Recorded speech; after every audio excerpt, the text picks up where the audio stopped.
Dag Maarten, hallo. Ik heb goed nieuws. Jullie zijn genomineerd voor de Visit Limburg Award binnen het kader vakmanschap. Dat is goed nieuws. En ik heb ook een lekker stukje taart bij me. Super, kom binnen. Dankjewel.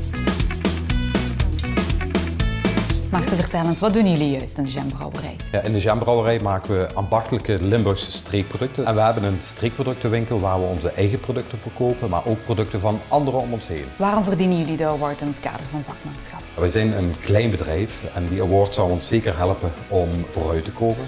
En bovendien zou het een mooie bekroning zijn voor ons team. Dat bestaat ook uit jongeren met een beperking die ons helpen de producten te maken. Er is voor ieder wat wils in de Jambrouwerij, dus ik nodig iedereen uit om hier naartoe te komen en te proeven van Limburg. Ja, super, dat gaan we doen, hè?